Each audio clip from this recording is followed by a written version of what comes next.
Hello, welcome to my channel. Today I'll be doing what if Deku was a curse energy user. Credit to the author in the description. Sit back and enjoy. Izuku Midoriya was definitely cursed, or at least, he thought it was along those lines. His life had taken a turn for the worst after moving in with his father. Though, before that had happened, since a young age, Izuku was plagued with the morbid images of shadowy creatures, grotesque monsters who brought horrible dates to those they would cling to. Only his mother knew about it, and even after she was gone, he never spoke a word. Not a word was said to his father about said creatures, especially the fact that these beasts could hurt him too. But then again, he thought, with all of what he was living through, he may have simply developed some sort of mental health issue that made him hallucinate and feel random pains in his body. Damn, he thought, he really might be cursed. In one of his many unsurprising run-ins with these creatures, Izuku would have never expected a certain white-haired man to spectate him from the shadows and make his life take a turn over to the worst, best, or in which a dumb sorcerer meets a poor teen with issues and shit happens. Chapter 1, Liquor and Monsters. Summary. In which a little green-haired boy meets an idiot sorcerer. Chapter text. Useless kid. Hisashi Midoriya spat into his 15-year-old son's face. The smell of liquor burning into Izuku Midoriya's nose and eyes, his pores absorbing it in painful mists. Both males stood face to face, the older staring down at the younger in a drunken state, every inch of his glare full of hatred. In an attempt to deliver back the same glare, Izuku stood iron rod still, glaring right back at who he deemed to be his father.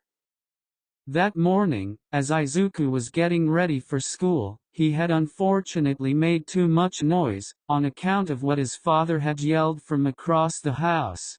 Through the past 30 minutes, both of them had exchanged several insults along the lines of "you noisy shit" and "you shitty dad." As Izuku hurriedly gathered all his things, ready to run out of the house, Hisashi had been on his way to the kitchen where he heard Izuku first yell, while Izuku rushed to the living room, trying to find one of his notebooks. There, in their slightly messy living room, did both fuming father and son meet. When they bumped into each other, tension flared dangerously in the air, static electricity sparking between their glares, leading dangerously to an early morning brawl. Both of them had already, mostly Izuku, pushed through a tiring Sunday night. Hisashi had bought a bottle of whiskey from some store on his way from work. All because he needed a break from the stress he was feeling due to a new project at his job. The next thing Izuku knew while he lied comfortably in bed, half asleep during the crack of dawn, was the heavy footsteps of his father coming up the stairs, knocking at his bedroom door, already drunkenly asking his underage son to pick up another whiskey bottle from the convenience store. The little, annoying grumblings continued for a rough 45 minutes until Hisashi finally left, realizing out loud that he still had a few bottles of wine in the kitchen cabinet downstairs. Now the man was drunk again in the early morning, on Izuku's first day back to school. To say the least, right now, their dynamic was not the best at all. The day the man returned to Japan to care for his son, he didn't have a clue as to what to do with him. The father wasn't familiar with his son, and the son wasn't familiar with the father. After years apart due to Hisashi's work, finding out through a phone call from the police station that his wife had died trying to save their son from getting run over on the same day Izuku turned 14 left him dumbfounded and awkward to see Izuku again. So yes, to conclude, both males had their big differences. Many times did Hisashi go back to old drinking habits and many times did he lay a disciplinary hand on his son. A bird's song littered outside, its song a dull butter knife against the thick atmosphere of their home. Stone ages passed as they stared and challenged each other, Izuku's hands quivering but steady in his stance. In a sudden stinky breath, Hisashi spoke. "Damn it, Izuku. You look like your mother like that." He turned away from Izuku, somehow settling the tension. Inaudible to Hisashi's ears, Izuku let out a breath and dropped his hands from his book bag straps. "You stink," Izuku said out loud, wrinkling his nose, stepping away. Thankfully today, Hisashi wasn't in one of his angry fits where he would say certain things and beat him. "Shut the fuck up and go to school before I really do something to you," Hisashi threatened, barely sparing another glance at his son as he walked away to what Izuku guessed to be his office. "Bastard," Izuku mumbled under his breath, turning away from the previous scene towards the front door. After Imko, his mother, had died, many things changed for Izuku. His father had come back, he moved out of his lifelong home, he was taken into therapy sessions, taken on many hobbies, and lost many others. Wow, did those notebooks seem to wither away. Izuku was then forced away from his life into a wealthier one. To others, it must have been a grand blessing from the heavens, but in reality, it was a curse, like in the many scary stories his mother would tell him on certain rainy nights of his childhood. Izuku would recall his mother speaking of the many curses that surrounded the world, causing distress, sadness, and fear, and sometimes death. As far as Izuku knew, all that had happened to him in the past year seemed to be the fault of one of those horrible curses, those horrible monsters that he could so vividly see in the darkness. Sometimes in his dazes, Izuku swore that a curse was bestowed upon him at his mother's last words the day she died in that ambulance. Her last words were like the trigger to his downfall.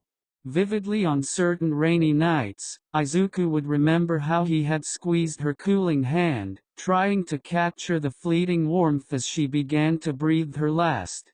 If he remembered correctly, the report wrote that her ribs had broken and pierced both her lungs, along with many other organs. Her life was racing out of her body when she spoke to him. "Izuku, Izuku, come here, my boy." She had whispered from behind the breathing mask, her eyes had reflected the agonizing pain she felt. Izuku's small frame leaned in close to her and replied with a watery hum. "This isn't your home, my boy, go home, go home." Imko had whispered, a ghost of a smile on her face as her eyes went blank and she exhaled, her chest never rising in for another breath. After that, Izuku didn't know if he had forgotten or if he had blocked out what occurred later. The nights he felt crazy enough to recall the accident, his head would muffle everything in television static. So now, this was Izuku's life. A life of luxury and emotional misery with a man who didn't know the basics of parenting. The young greenhead sighed, slumping his shoulders, already outside, ready to leave. Securing the door shut as the beautiful translucent window that centered it sparkled brightly with the light of the glimmering morning sun, beautiful but dulling away in despair. Down the front steps, Izuku's chunky red sneakers bright against the dark ground, he slipped through the fancy iron front gates of his home, locking them securely behind him with a few button pressing. During his long leave from in-person school, Izuku had taken online school. As one of his many new hobbies, Izuku studied almost to death. Through many sleepless nights, Izuku soared through his fourth year of middle school, receiving one of the highest grade averages, giving him the chance to apply to various prestigious high schools across the country. He would be able to get away from his worsening home, but his unconditional admiration for All Might, the symbol of peace, led him to, even if he was quirkless, weird, and whatnot, applying for UA under the General Studies department. Even if he couldn't become a hero, he would at least grasp the chance to work under the same roof that All Might studied under, where he become who he is today, the symbol of peace, saving hundreds of thousands of people. And today was Izuku's first day there. To say the least, Izuku was excited with a fat portion of nauseously nervous. As he strolled farther and farther away from his house, Izuku thought about the many possible routes he could take to get to UA.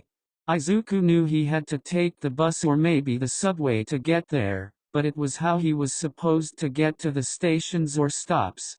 Quickly he opted for a route he was strikingly familiar with, the route he took when he was in middle school that made him go through that creepy tunnel. Having made up his mind, he took a few turns and found himself with a huge long dark tunnel. The day was sunny, so to him, it didn't seem all that ominous.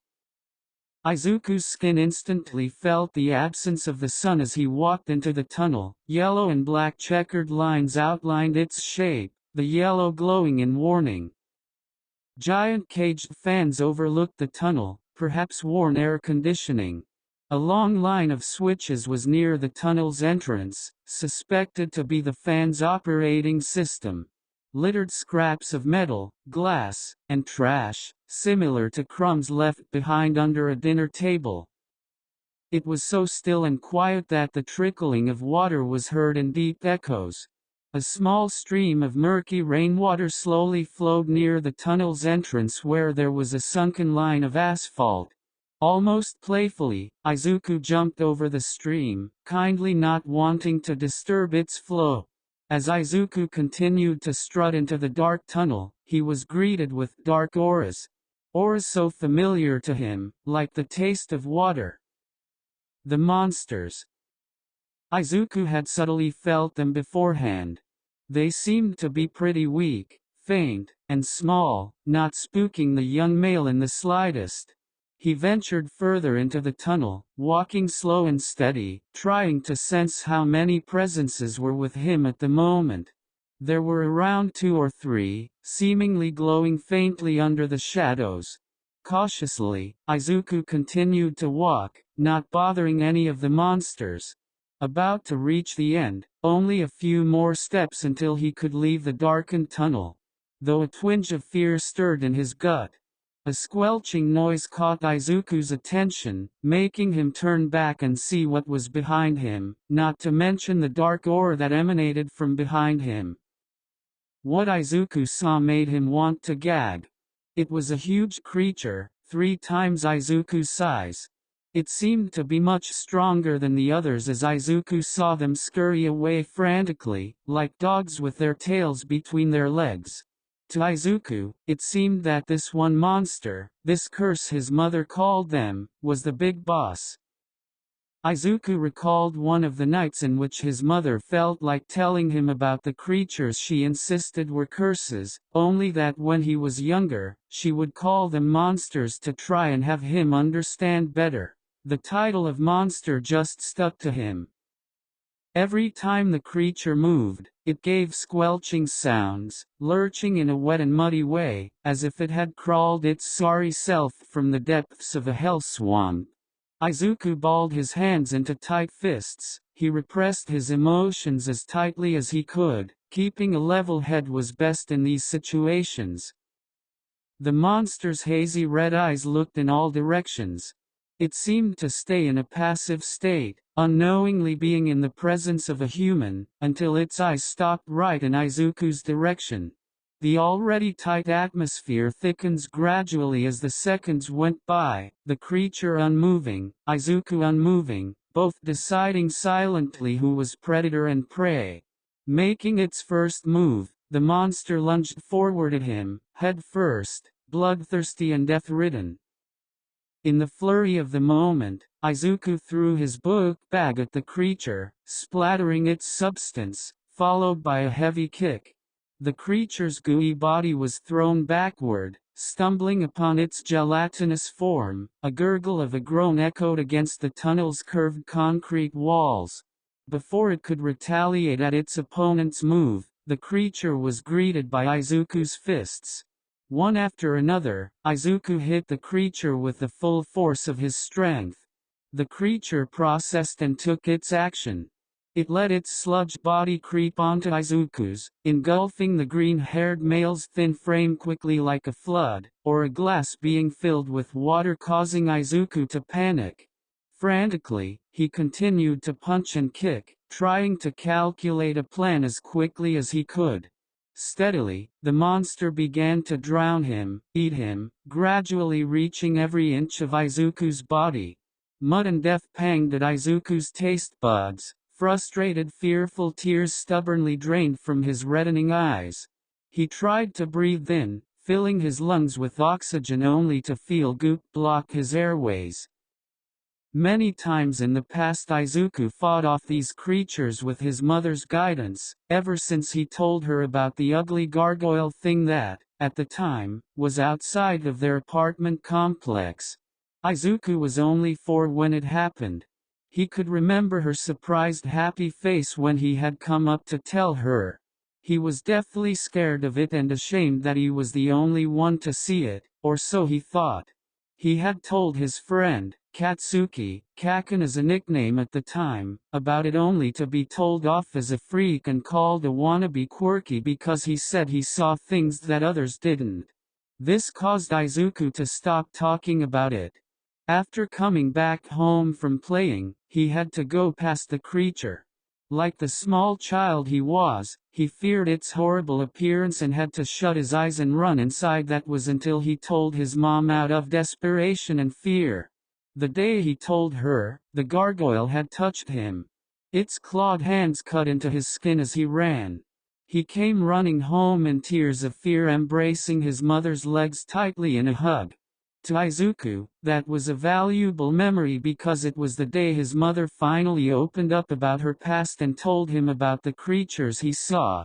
The day she told him he was more than special.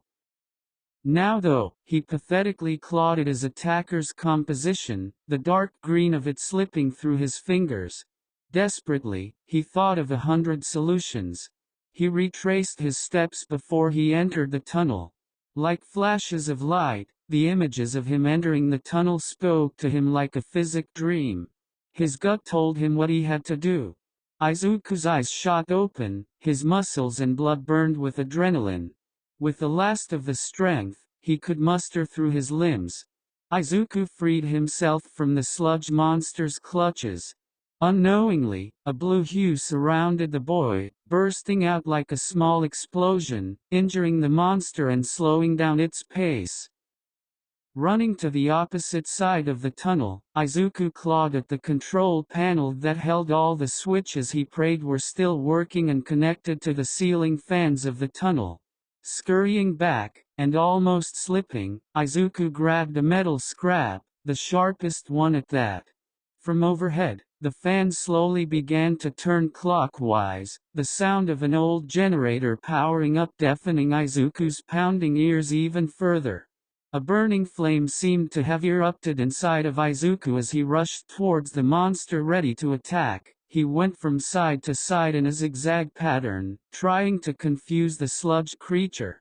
With the metal scrap, Izuku jumped and lunged forward, the blue hue of his body stretching itself over the scrap as he cut desperately through the monster's slimy body. The beast screeched in agony as its life force was being torn away. The sludge stubbornly tried to fight back, trying to hold on to life as much as it could, only to be mercilessly stared down by Izuku. Izuku sliced and stabbed at the sludge, each blow deeper than the next, but an intense pain coursed itself through Izuku's body as he continued to attack. As if it were the monster's blood, sludge splattered everywhere. Exhaustion gripped Izuku's body. The metal scrap sliding from his hands, both of his legs gave in, making him fall onto his backside, tired and sore. Breath haggard and lungs hurting, Izuku breathed and embraced life. Even if the palms of his hands were stinging from the harsh grip of metal, everything was fine. He was alive. From above, the wind from the ceiling fans was fierce and fought against the creature, blowing it down like a hurricane against the land. Izuku saw this as a new opening to attack again. He tried to stand to attack only to fall back onto the cold concrete ground. Stubbornly, he tried again. Izuku knew he was at his limit now. He could feel every one of his muscle fibers protest at his movement. In front of him, where the sludge stood, the creature lurched forwards trying to attack Izuku again.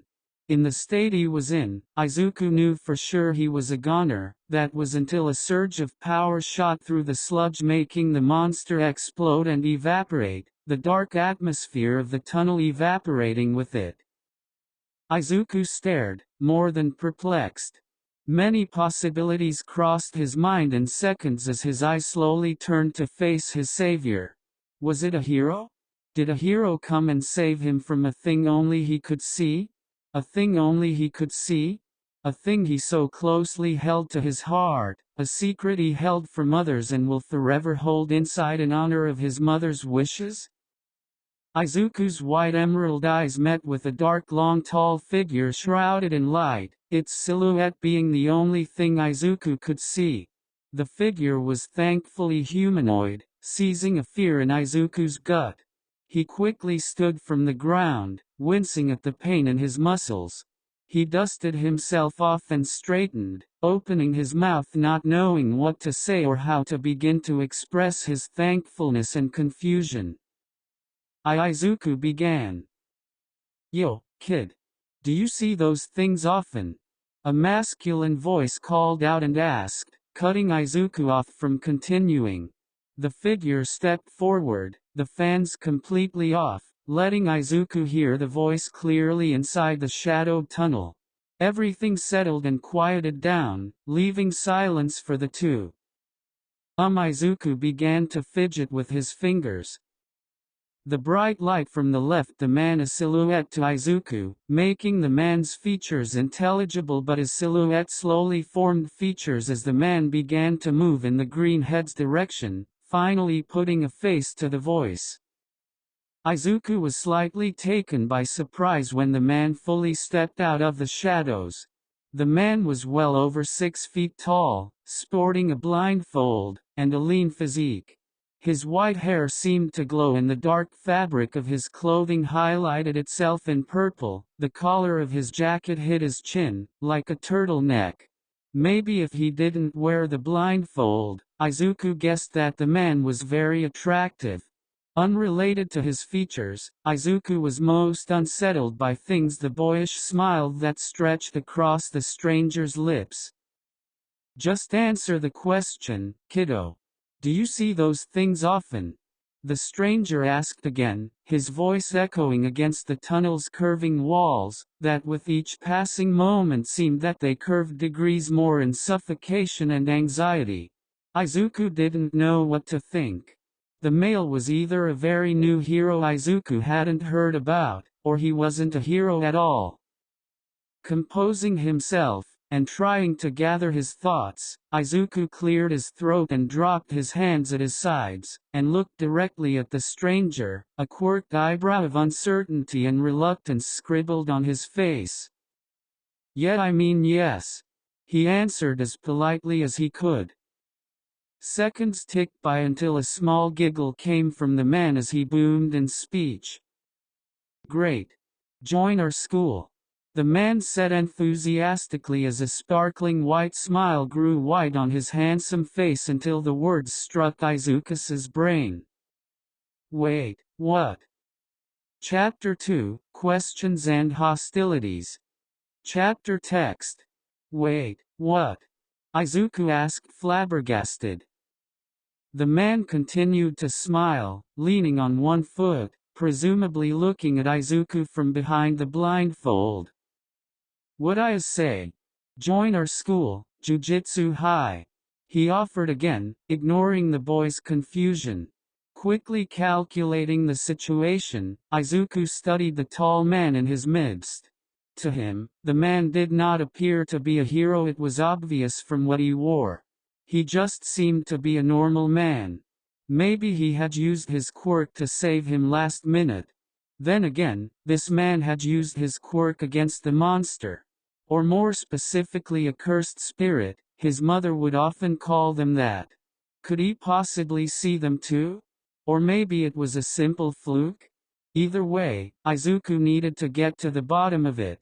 Stiffening while the man shuffled in his position, his face still searching for an answer in Izuku's expression.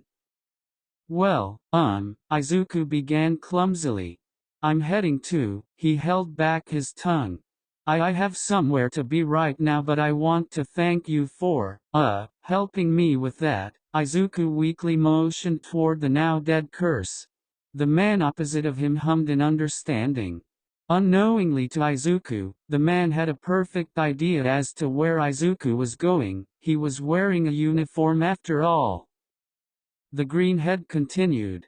Also, who are you? You're not a pro hero. At least not one I recognize. He paused and took a breath. Are you perhaps new? He shakily finalized. Let's just say I'm new around here, kiddo. The stranger replied, his smile morphing into a playful grin. Yeah, sure, creeper. Izuku repressed a scoff. Well, sir, thank you again, I guess. Izuku mumbled the last part to himself, rubbing his left hand against his right forearm. He squirmed embarrassingly, letting his face fall, his hair covering his features. A heartbeat passed. The greenhead looked back up and let his facade fall, the air around him stiffening. His eyes turned cold, his expression falling far from any documented emotion. The little facade Izuku had crumpled into a million pieces. The albino that stood in front of the boy smiled to himself. The change in the Izuku's demeanor made his insides stir in humorous interest. This kid was certainly something. How the hell did you see that monster? Izuku dropped all levels of formalities. The adult opposite of him closed his smile and dropped his head a little. Even from behind the blindfold, Izuku could feel the stranger's eyes lock on him. Well, the stranger began. How long have you seen those so-called monsters? The stranger shot back calmly, challenging Izuku. Steady anger rose in the teen's chest.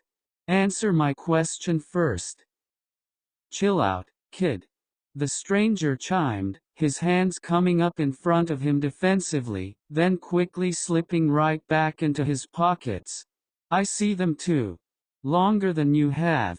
His challenge was taken down and flattened into a thin line. As much as he would love to continue and spite the kid, unfortunately for him, the adult didn't have much time.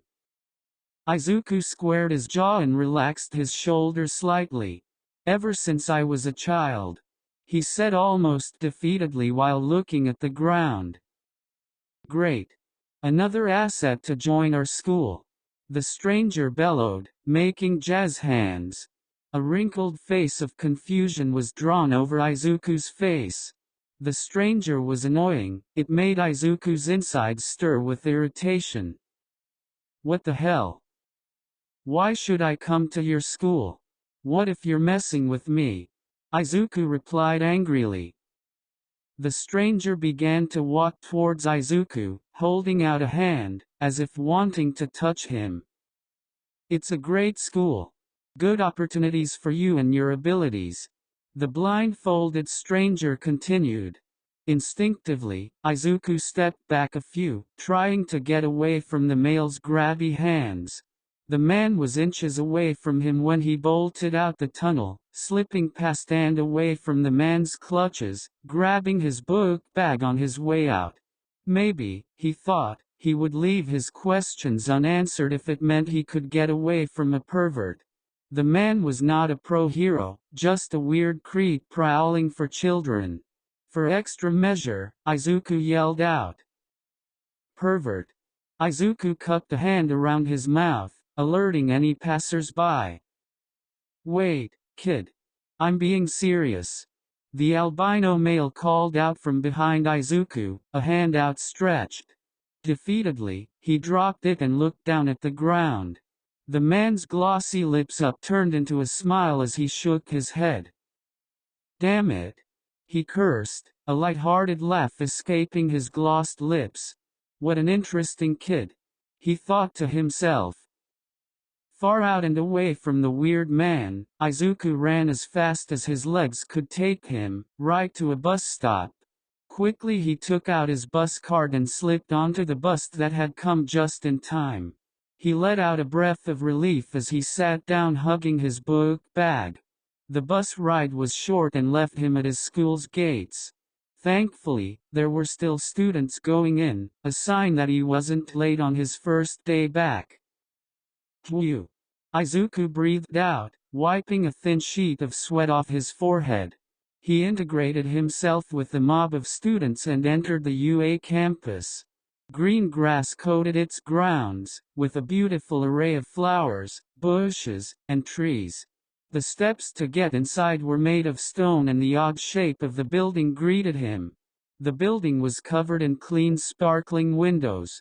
Every single square of glass shined as if someone had taken their time to clean every single one of them by hand. Walking up the steps with a few sparse students around him, he finally entered the actual building. The AC made him take a deep fresh breath, as his curls bounced with the cold crisp air. He had done it. Even if he wasn't in the hero course, he was satisfied with at least being able to attend UA any other way. Smiling to himself, Izuku hurriedly headed to his homeroom. Beforehand he had fortunately memorized his classroom number. As he hurried through the halls, he was greeted by the immense diversity of the students. All of them were of different colors, shapes, and sizes. Though other than the students and few hero teachers, Izuku felt the presence of many monsters. Most of them were very faint and weak, probably not strong enough to hurt one of the students or teachers. He picked up his pace and went past others. When he had finally reached what he prayed to be his homeroom, he squirmed nervously. Even the door was scary. Why's it so big? It's probably over 7 feet tall, Izuku noted. He took a step back and inhaled, settling the butterflies in his stomach. This was a new school year, a new school, and different people. Kaken wasn't here in this class. No one knew he was quirkless, no one knew he could see monsters. This was completely fine. Izuku reached for the door and slid it open. He wasn't the first at all. Many voices burst out when he opened the door. Laughs and giggles danced out of the classroom, ignoring his presence. Most of the seats were already taken, groups had formed and chatter escalated. The classroom was sizable and very big compared to his middle school classrooms. The floors were clean and sparkling white tiles and the desks were neat and well preserved. Everyone seemed to get along well and a good vibe settled inside of wide-eyed Izuku. Izuku smiled faintly. Maybe all that worry was for nothing? A twinge of worry still was at the pit of his stomach, uncomfortable and beginning to grow deep roots. His chest stirred as he realized why. Izuku picked up the strong aura of a monster. He deemed it to be stronger than the rest because of its noticeable presence, even if it was far away. He frowned and sighed. Izuku knew he would have to deal with that later. He shook his head and entered the room, going towards an empty seat. When he sat down, he let his book bag fall beside his seat. He looked up and began to examine the room. The chalkboard was longer and bigger than his bed. As he glanced around, his eyes caught the contact of a few smiles and some mumbled good mornings. Politely, he nodded at each one of them and finally settled down, clasping his hands together. He stared hard at them as he waited for his first period class to begin. Today had been a crazy day and it had only begun. The first thing that morning he had gotten in an argument with his old man, then he had encountered, and defeated, a monster, and to top it all off he ran away from a weird perverted guy. Not leaving his thoughts, Izuku looked up and out the window. He had luckily chosen one closest to it, giving him a chance to spectate the beautiful view from one of the upper floors of UA. He thought back at his encounter with the odd stranger. Maybe it was a mistake to have left so early and not have questioned the man further, interrogated him even about the monsters. Maybe the man was like him and his mother. Maybe there were many more people out there who could see the curses he grew up with. A light tap on his shoulder shook Izuku out of his thoughts. Some girls had approached him, trying to get some small talk. Izuku greeted them and politely held a conversation with them, learning their names and memorizing their faces. "Hey, Midoriya," one of the girls called as they spoke. She was tall, plump, and had pink curly hair and tan skin, very pretty to say the least. She introduced herself as Aiko Tanaka. "Oh, yes, Tanaka-san," Izuku replied, smiling slightly. "What's your quirk?" The loud boom of the door silenced everyone. It was the homeroom teacher who greeted them energetically, dramatically, in Izuku's opinion. The students scurried back to their respective seats like leveling water in a cup. Izuku waved goodbye to the girls as they walked away and sat at other desks. "Good morning, class. I am your homeroom teacher, Gy." Izuku recognized him as one of the less-known heroes who wore more flashy merchandise than an actual hero. The glass stood and bowed in greeting, and that was how Izuku's school day began. A small smile spread across his lips when he sat back down. His first day had been a hassle, but nothing he couldn't handle. A tingling feeling bit at Izuku's neck from where the window was. Several alarms went off inside Izuku's mind, shooting a panicked heatwave over his whole body.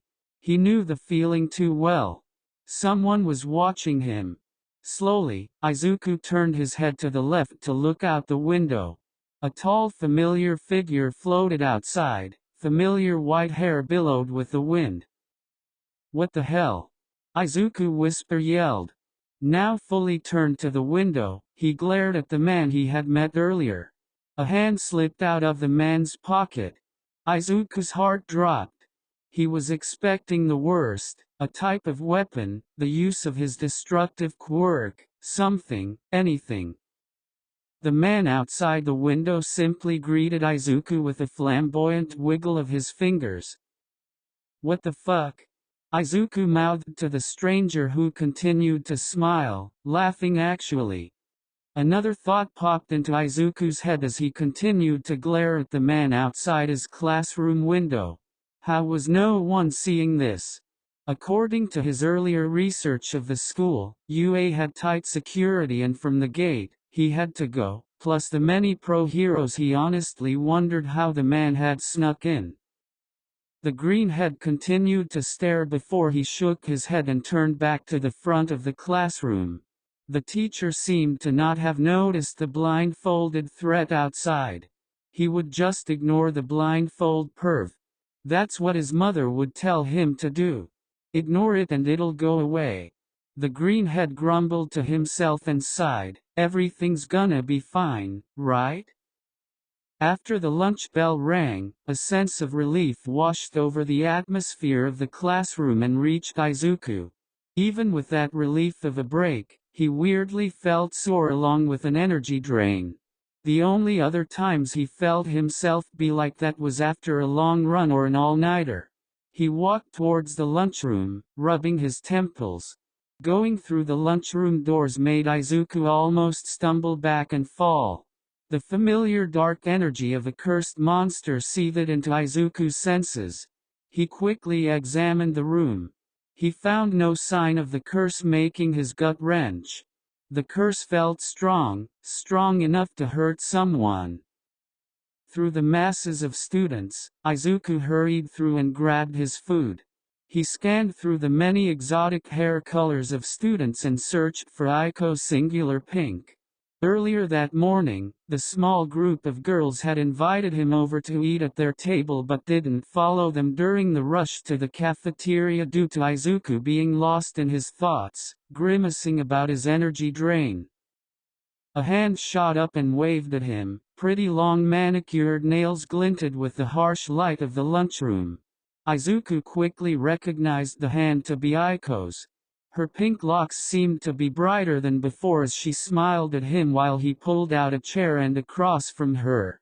Aiko's smile was white and sweet, innocent even. She glowed like a pink peony flower. Many of the students around them took a second glance at her and grimaced at him. Izuku uncomfortably gulped and began to eat.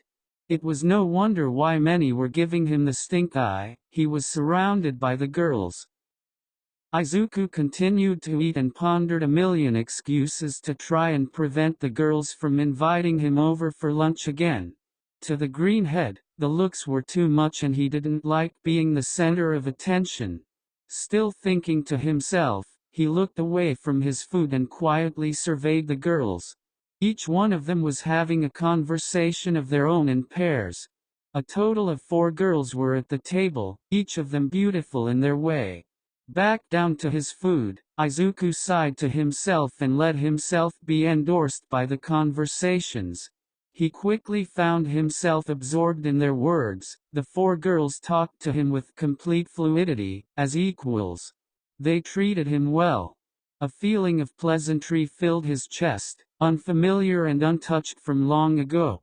They were all very well educated, though Izuku could see that out of all the girls, Aiko was the one who lacked wit and drive. She was very soft-spoken, kind, and weak. Izuku mentally apologized to Aiko as he nodded politely to one of their statements. Through one of the weirdest points of the conversation about cake and dental hygiene, somehow, Izuku didn't know how the conversation had gotten there, either. The familiar atmosphere of dread and death curled itself around Izuku's throat. The rice in his mouth caught itself in his windpipe, making him drop his chopsticks and begin coughing desperately for air. He looked behind him as he let himself calm down. The curse monster was prowling closer than ever now. Midoriya? Is something wrong? Yui Suzuki, another girl at his table, asked him, genuine worry and confusion drawn over her tan skin. Izuku cleared his throat. Damn, he thought, is this embarrassing? Heat washed around his neck and ears, dyeing them in several shades of pink and red. He did not just choke in front of a bunch of girls, did he? Yeah. It's nothing, I'm fine, just. The greenhead hurriedly tried to look for the right words. Embarrassed. He finalized, his back feeling wet. Fuck. You sure? You look kinda scared there, plus you choked on your rice. Are you sure you're alright? She pressed on. Izuku hummed in response and chuckled nervously. Yeah. And that cake flavor, never tried it, what's it taste like? Izuku asked, changing the subject to avoid further pressing. As Yui continued to talk, the pressing and irritating feeling of the beast roamed his body, alerting his every cell.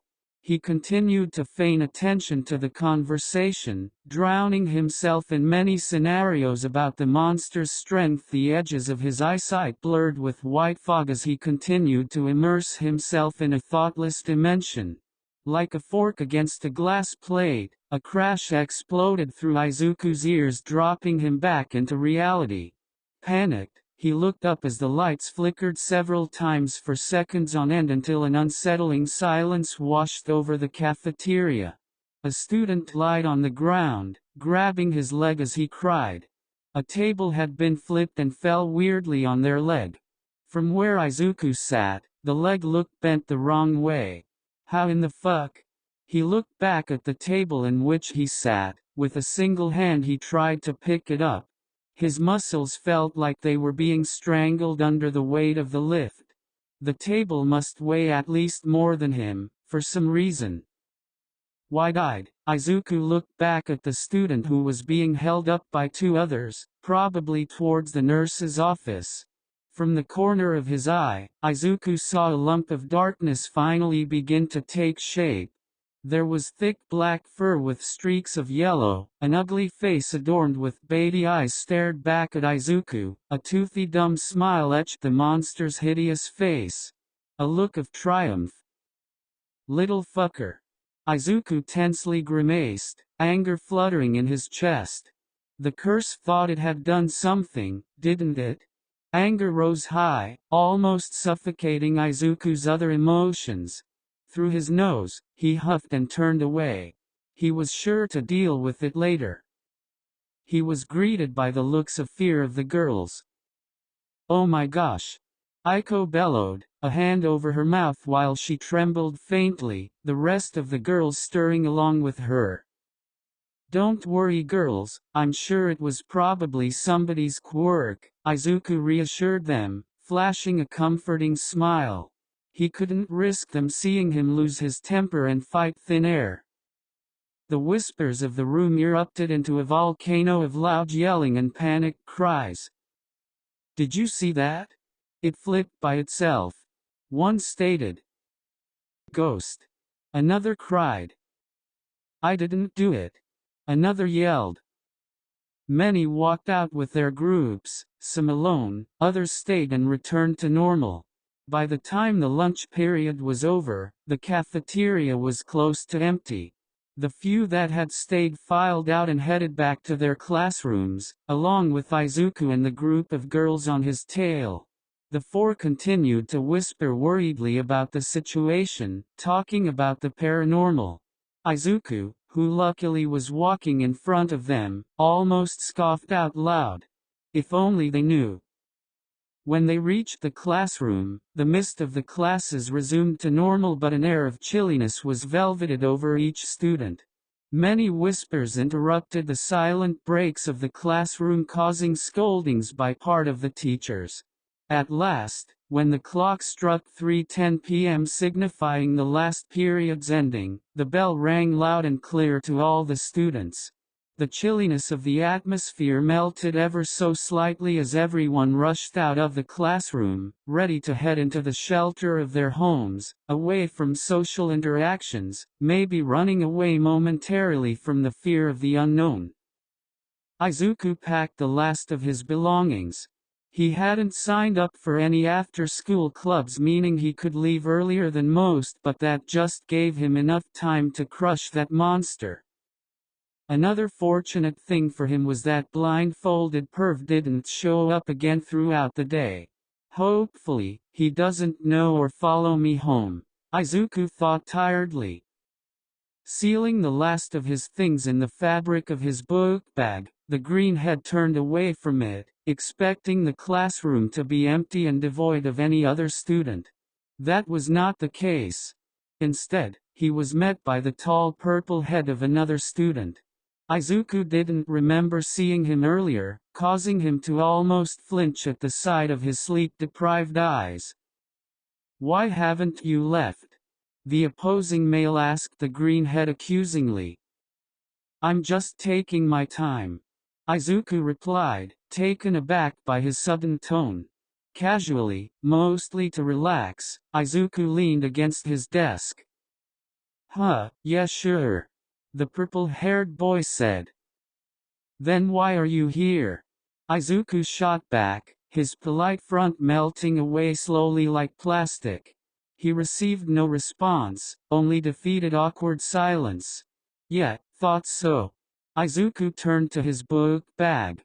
He couldn't risk getting caught doing something so weird. He didn't know whether the boy would follow him and see him fight some beast, or if he would just see him swing and get thrown by thin air. He would look like a freak. In the deep of his gut, Izuku recoiled against the various traumatic memories of his childhood. The second-degree burn on his shoulder still stung even after so many years, not only on his shoulder but deep in his heart and mind. He slung his yellow book bag onto his shoulder. He would have to drop it off in one of the bathrooms and look for the monster. He would just have to make sure that the other boy would leave first. The thing that happened in the cafeteria. Before he could even fully turn, Izuku was startled at the sudden outburst of the sleep-deprived boy. Now fully turned to the sleepy individual, Izuku saw him squirm and look down to the floor, shuffling his feet awkwardly. "I wanna investigate the paranormal," He began, slowly lowering his volume almost inaudibly to Izuku's eats. This was his chance, Izuku thought. Oh, well, same. The greenhead replied nonchalantly, glancing away casually. From the corner of his eyes, Izuku swore he could see the purple head's eyes light up and sparkle only to die down and fade dully again. Ha, you're right. I bet you're just making fun of me, he replied, pain in his deep voice. Sympathy weaved itself in Izuku's chest as he witnessed the defeated person in front of him. He cleared his throat, making the other look up and lock eyes with him. I'm being serious. Really? The purple head incredulously asked, standing straight from his slouch. I mean, yeah. Izuku continued. It was interesting what happened in the cafeteria. I think I saw a dark shadow in the cafeteria. In the last part, Izuku chirped, further emphasizing his plastic interest. It almost hurt to lie, though it technically wasn't lying, to such pure-hearted intentions. Without any further interrogation from the purple head, Izuku continued to speak. Well, let's get going, shall we? Izuku invited, motioning towards the door. Reluctantly, the purple head walked out, not before grabbing their book bag. Awkward silence loomed over both of them as they walked, only filled with the sound of their footsteps. Izuku would just have to indulge in conversation, fun, he thought. I almost forgot to introduce myself, I'm Izuku Midoriya. You are. Izuku held his hand out politely, flashing his best, fake, smile. Hitoshi Shinsao. They both clasped hands together, shaking. After that, both teens began to endorse themselves in trivial conversation as they continued to walk down the hall towards the cafeteria in search of clues. On Izuku's end, clues for the monster. While on Hitoshi's end, for evidence of the paranormal. Both seemed to be hyper-aware of their surroundings, more so was Izuku. From his field of vision, small measly monsters littered the darkening halls. I'll deal with them later, Izuku thought when they finally reached the big double doors of the lunchroom. Both teenagers entered from either side of the doors ready to face anything. A chilliness veiled the cafeteria, contrasting with the warm and welcoming light of the setting sun. Like a punch in the gut, the identical feeling of dread, death, and fear crippled itself into his soul, shaking him deep within his core but overpowered by something else. By the strongest, someone whispered in the deep of his mind. Overpowered? The strongest? In the middle of it all was the blindfolded perv. The man's hair was white, covered with the oranging light of the afternoon sun, like an orange juice stain on a shirt. What the fuck? What the fuck? Yo, kiddo. The blindfolded perv greeted, a smirk adorning his lips. Looks like you have a friend with you, too. Chapter 3, Annoying Problems. Notes. See the end of the chapter for notes. Chapter text. If there ever were a time in which Izuku felt frozen with rage, it was now. His limbs were like cement blocks, his face stoic and cold. Annoyance, anger, frustration, and utter hatred bloomed and sparked inside of Izuku when he saw the blindfolded man in front of him. A twitch made itself through Izuku's left eye, an angry being popping on his neck and forehead.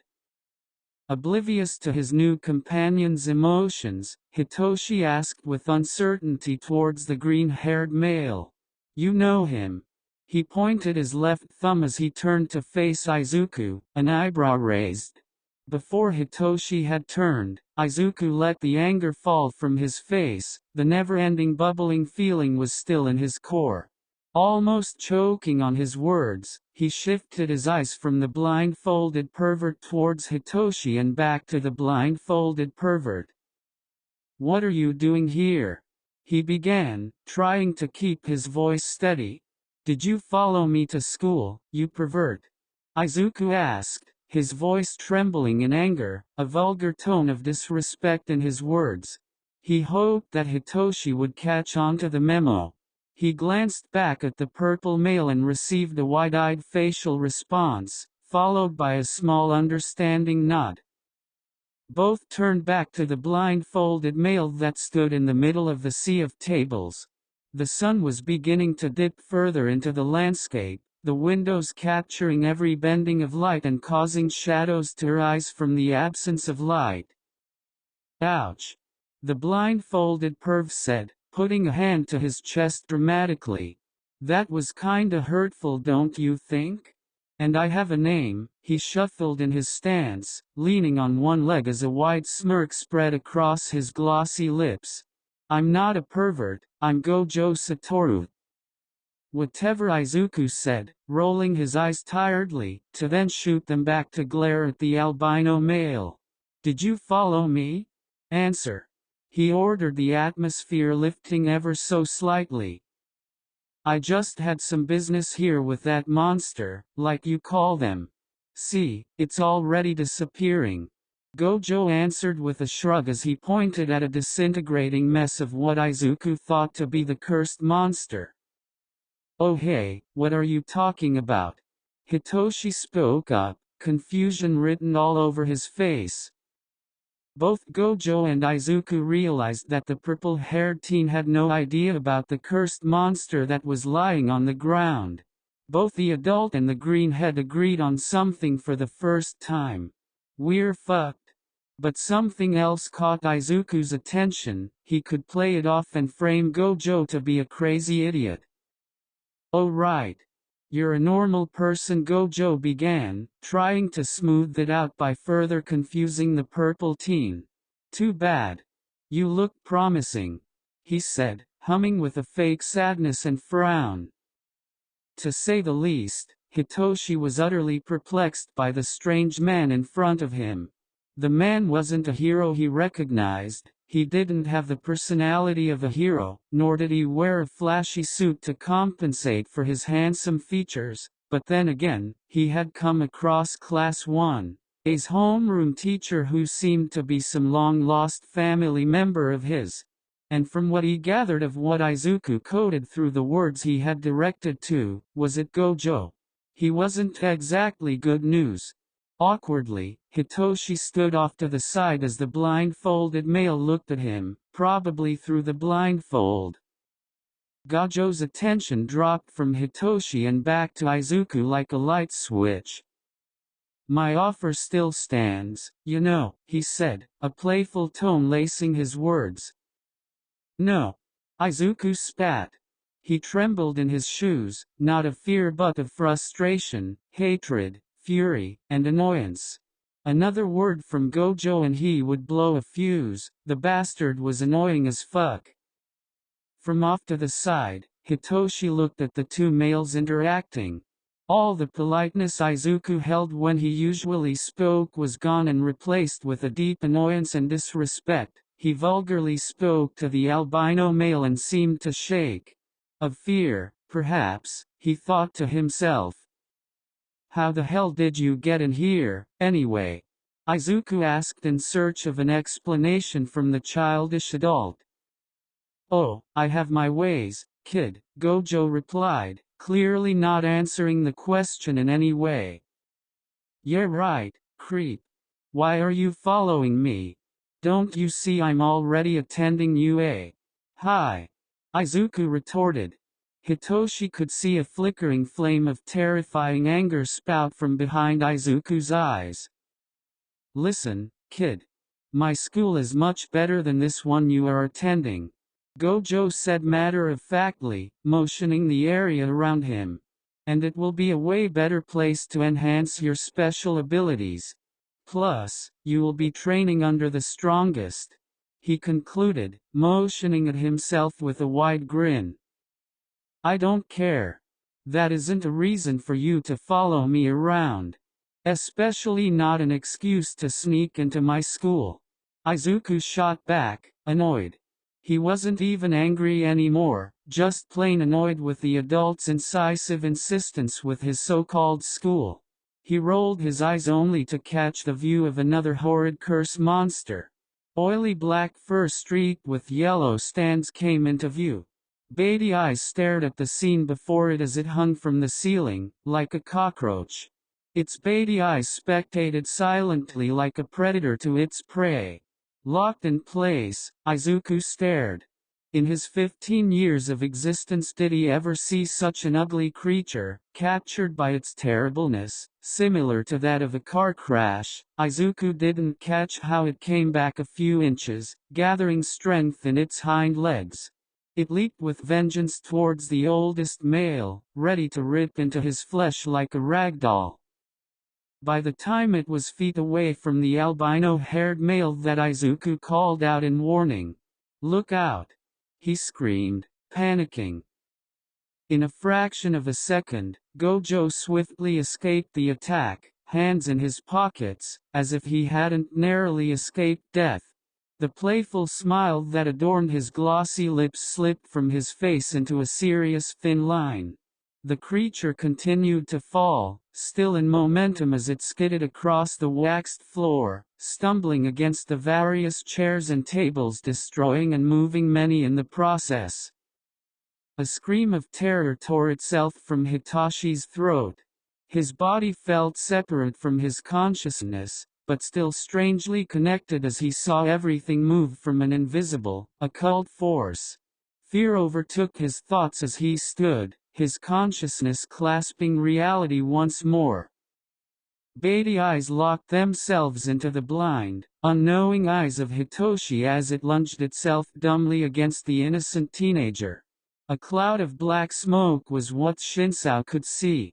As the creature became closer, the smoke took shape into the hideous monster it was. Everything in the cafeteria seemed to have begun to move in slow motion. Hitoshi was inches from death, Gojo was ready to fight back, and Izuku had thrown away his stuff to aid his new friend. The orange welcoming light of the setting was all but gone, leaving a cold trail of darkness on its tail. Before the creature's hideous claws could reach the purple teen, before Gojo could react, Izuku dashed like a snow hare to Hitashi's spot, shoving the purple head out the way and receiving the full blast of the monster's mass. The horrendous monster landed on top of Izuku, claws digging deep into Izuku's shoulders, pinning him down, jaws bared and ready to destroy him. A million images flashed before Izuku's mind as he saw the dozens of rows of teeth the monster had. Before Izuku could mutter a prayer, a pulse of power knocked the monster away, sending it flying across the cafeteria. Unfortunately, the curse's claws didn't give in easily. As it tried to cling onto Izuku, trying to avoid getting blown away, it tore his skin further like fine paper. Inky blood splattered across the floor, a painful scream tore across Izuku's vocal cords as pain settled itself throughout his body, echoing to every inch of his cells. From across the cafeteria, the curse stood and shook off its oily fur. Its jagged claws dig themselves into the hard-tiled floor. Gojo scoffed. It seemed to him that the creature was a little tougher than he thought. Must have been a clone, he deducted, letting energy bubble up in him ready to attack again. He had defeated another big curse earlier, utterly destroying it with a powerful blast. The fight would have lasted much longer. He could have had fun toying with the dumb thing, but he didn't have time for that. He was going to act like a normal teacher and scout a perfectly good student for Jujutsu High. The curse that was present now seemed to be almost identical to the one before, just tougher. A little bit tougher, nothing the strongest couldn't handle, of course. From the ground, Izuku staggered to get up back onto his feet as pain flew in all different directions of his body. "What the hell is that?" Shinsao asked from the side, trembling fearfully, his words deranged as he shakily took a breath, gulping hard. He now saw what Izuku and Gojo saw. He finally could witness the underlying evil of the darkness. This is what he wanted, right? To see the paranormal. "The monster I thought I defeated," Gojo replied to Hitoshi, his expression still serious. "Today wasn't a good day to interdimensionally travel." Gojo put himself into a fighting stance ready to aid the green head. Even if he completely trusted that the kid could do it, he couldn't exactly leave it to Izuku because of his injuries, and he could never leave it in the hands of the purple kid. "If you're gonna do something, do it," Izuku yelled to him, groaning painfully. The monster steadied itself, preparing to charge at Gojo, its teeth bared like that of a rabid dog, its claws gripped the ground, breaking multiple tiles as it charged towards the albino male, bloodlust covering its beady black eyes. It jumped into the air, ready to tear Gojo into a million pieces. Energy sent the monster flying up into the air before it twisted and crumpled like a disposed soda can, its bones crushing and powdered, purple blood splattering like gory rain inside the cafeteria. That seemed to be the culmination point of the battle. The atmosphere lifted, the darkness that had risen began to soothe and settle down into a natural calm. Ease and peacefulness made Izuku slump to the ground, relieved but still in pain. Shinsao trembled, still in shock at what he had witnessed. While Gojo let his arms settle back into the comfort of his pockets, he surveyed them, checking them over once to direct his full attention to Izuku. "You need help?" Gojo asked the freckled green-haired teenager, slowly stepping closer. Izuku didn't respond immediately. Rather, he sat and caught his breath, clutching the worst of his wounds. Gojo stayed silent and examined the kid, wary of an outburst. Finally, Izuku exhaled heavily and completely relaxed, or, he relaxed as much as he could before pain shot through his body again. Green eyes met the blindfolded eyes of Gojo Satoru. He began, only to take another deep breath. "Thank you, Gojo-san," Izuku finally said, admiration and thankfulness filling his eyes like warm honey. "Oh," Gojo said, genuinely surprised at the greenhead's new tone and respectful tone. After what Izuku witnessed the adult do so effortlessly made him realize how much he should respect him. Not only did he help two teenagers who he didn't know at all, but he also saved Izuku's disrespectful ass. Izuku smiled faintly and dropped his eyes from the adult to turn to Hitoshi. The purple head sat on the ground, withheld by shock, curled up into a sitting position, rocking back and forth, hugging his knees tight into his chest. Standing up and walking past Gojo, Izuku went to him. "Shinsao? How are you feeling?" he asked carefully. The purple head didn't respond, he stayed fixed in his place, eyes locked on an unknown sight. "Shinsao." Before Izuku could continue to try any further communication with the purple head, he began to speak. That was," Shinsao began to mutter. "Yeah," the green head encouraged. "Crazy," Hitoshi yelled in pure excitement as he uncurled himself. Both Izuku and Gojo could swear they saw giant sparkles form in Hitoshi's sleep-deprived eyes. "Who are you, mister?" "And Midoriya, that was sick. You're both my heroes. Holy crap, that was so cool." The purple head began to vomit words of praise towards both of his saviors, mostly directed to Gojo. As the purple teen stood and smiled brightly, greatly contrasting with the tiredness in his eyes, the atmosphere relaxed greatly, making Izuku smile and nod in agreement to what Hitoshi was saying until both of them began to praise only the albino adult, whose ego blew through the roof. Though the nearing sound of a siren and the flashing of red, white, and blue lights alerted the trio, tension rose high between the trio of males. "Oh it's the police. Holy crap, the heroes," Hitoshi realized out loud, close to freaking out. "Well, gotta run," Gojo said. "Wait, Gojo, you're leaving us." Izuku panicked, turning to Gojo indignantly, still clutching the worst of his shoulder. Without any words, Gojo smirked and grabbed both teenagers by the collars of their uniforms, carrying them like a couple of grocery bags. In a blur, Gojo teleported out of the UA building, leaving behind only the shoved tables and slight destruction of flooring as evidence of their battle.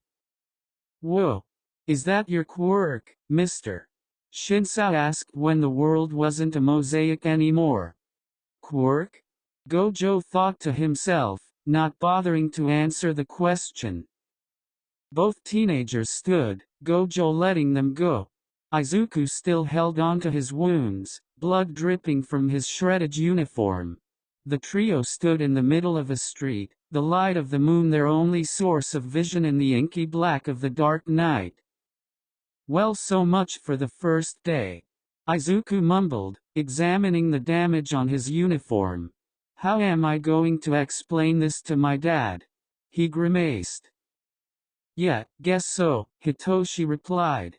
"But wasn't that kinda sick, though?" He seemed much calmer than before but still elated in excitement. Hitoshi was pleasantly surprised with what he saw. He now had living proof that ghosts were real. The fight was cool and everything, but what was really important was that he witnessed firsthand what paranormal activity was. "Guess so," Izuku responded flatly, hiding a pained expression. Gojo stood back silently, watching the two interact. He smiled to himself whilst making his way over to Izuku and motioned the teen to move his hand from his wounded shoulder. "I'm gonna do something," Gojo reassured, seeing Izuku's confused expression. The adult placed his hands into the greenhead's wounds. A surge of power made Izuku flinch slightly as he felt it touch his skin. "This is a reverse curse technique," Gojo explained. Despite not knowing what a curse technique was, Izuku simply stood silent and nodded politely. Before the two teenagers' eyes, Izuku's wounds healed. Every fiber and drop of blood seemed to go in a reverse and back into the skin just as it was before. "How is that possible?" Izuku asked, marveled. Gojo slipped his hand from above Izuku's shoulders, who quickly began to stretch. "It feels great, maybe even better than before," he continued, talking to no one in particular. "I'm totally taking notes on this later," Izuku thought, smiling purely. "That's gotta be an amazing quirk. You can fly, send energy and cure people like that," Izuku said enthusiastically, beginning to scribble silent notes in the back of his mind. "He can also see curse monsters, like Mother and I." Realizing his thoughts, as quick as they had come he made them disperse. "Come on Izuku, he pretty much saved your life, cut him some slack." "You're not a hero, you're a superhero," he said, raising both his hands up happily. Hitoshi and Gojo could have sworn that in that dark street, they saw Izuku shine brighter than the sun. Both males cleared their throats, looking away from the short green head. "Anyways," Gojo began, regaining his composure, "I have to go now. This street should lead you both to your homes." He smiled widely at both teenagers. "Now that you mention it, Gojo-san, where are you from?" Izuku asked. "I need at least a little bit of information." "Someplace that isn't here," he said flatly, walking away. "Good night, kids." He paused his stroll and looked back at the teenagers with a sly smile on his face. "I'll see you soon."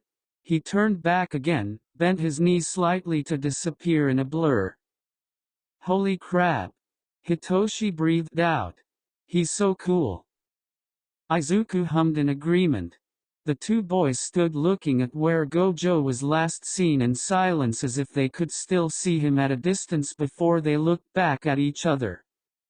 "Time to get home I guess," the purple teen said, rubbing his neck. "Yeah, it is pretty dark out. Your parents must be worried." Izuku said, his face shifting in concern. You could say that, Shinsa replied shortly. What's that supposed to mean? Izuku questioned. Don't worry about it. Hitashi's hand slipped from his neck as he waved both hands in front of him in a dismissive way. After that, both teenagers stood in silence before Izuku broke in and stabbed at a goodbye. Well, then I guess see you tomorrow, Shinsao. The greenhead said cheerfully. Yeah, see you Midoriya, Shinsao responded, smiling softly. Both parted ways and headed in the direction of their respective homes. Izuku walked towards his home, dreading each step. His father must be livid, seeing as he wasn't home. He doubted his phone would work, it was in his pocket during the fight, probably busted. And his book bag. My book bag! Izuku exclaimed, scaring a nearby cat. He apologized to the running cat silently and grabbed his head in worry. I left it at school. And we had homework, the police. He yelled at himself. What am I gonna do? He continued, walking faster towards his home, thinking of an excuse as to why his book bag was at a suspicious scene of possible vandalism, break-in, or something worse. A billion thoughts raged through his mind, each making his feet drag in dread until he reached the gates of his house. The bright warm color of his heavy-duty book bag greeted him, like a warm welcome. There was a piece of paper hanging from the side that had been shoved messily in between a small opening of his book bag. Don't forget it next time, kid. It read and was signed by Satoru Gojo. Practically beaming, Izuku headed inside his home, opening the ice-cold gates with the passcode. He grabbed his keys from somewhere inside his bag and opened the door with a satisfying click. A beer bottle shot at him from inside the house. Quickly dodging it, Izuku heard it crash behind him, smashing into a million pieces against the cold hard ground of the pavement. Bastard child!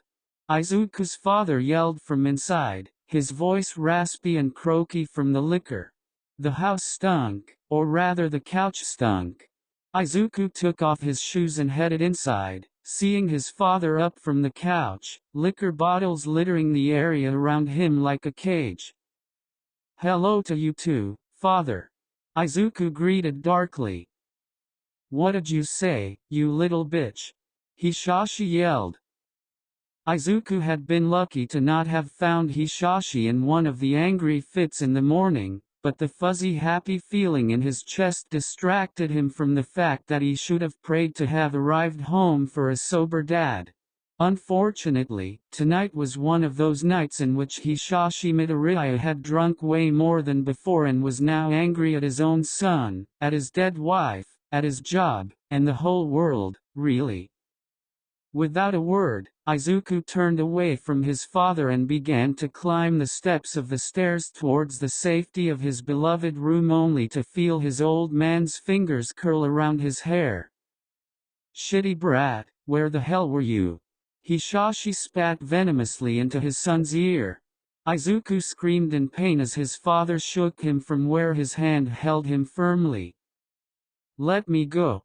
The greenhead protested, only earning harsher tugs at his hair. Where were you, useless boy? You were supposed to be here by 4 o'clock. Hisashi continued to yell right into Izuku's ear, the smell of liquor burning a grave into Izuku's nose and eyes. Let me go. You stink. Izuku yelled back, clawing at his father's iron hold. His body hit the floor with a deep thud. Hisashi had thrown him with full force. Squeezing his eyes in pain, Izuku clutched his right shoulder where he had hit the floor. He held himself until the clink of metal alerted him. That'll teach you not to disobey me again, brat. Hisashi spat, holding his belt in his hands. He folded it in half, the leather curving dangerously between his calloused hands. Wait, Dad, no, please. It won't happen again, I promise. Please. Please don't hit me, Izuku pleaded on his knees, clasping his hands together as his eyes began to turn glassy. Vainly he pleaded and was ignored as he received the first hit. The green head cried out in pain and his father wildly hit him. He felt pain on his legs, back and arms. He curled on the ground trying to protect his head in any way possible. Please. Izuku continued to plead silently. The beating continued for roughly another hour. Hishashi was drowned in sweat and Izuku drowned in his pain. He had unsuccessfully protected his head, receiving several blows to the face causing a nosebleed and a bruise on his head.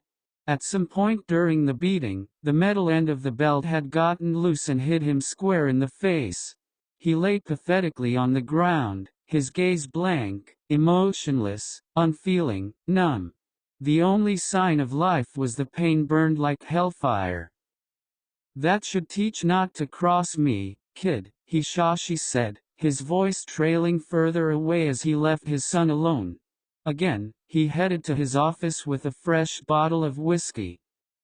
Izuku continued to lie another scarce minute before he got up again and went upstairs to his room.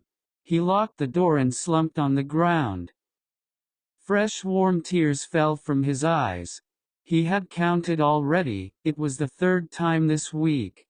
He grabbed his face, clawing his nails into it. He trembled uncontrollably as he cried silently. Every jolt he took was like a scream of pain. Several minutes passed where he bit his lip as gauze to silence himself, to the point where he tore his skin and bled. Izuku went into his bathroom and showered, gently scrubbing his body with a loofah sponge. The smell of liquor was replaced with the fresh smell of cucumber and citrus. He rinsed his hair of the shampoo and conditioner and his body of soap before he stepped out and dried himself with a towel. Catching a glance at himself in the mirror made him jump. What stared back at him was a blank, emotionless, lifeless person. He painfully turned away from the mirror and got dressed and slumped into his bed, silently drifting off into sleep, his aches and pain forgotten in the world of dreams. Outside his window stood the new person that had entered the little green head's life, Satoru Gojo.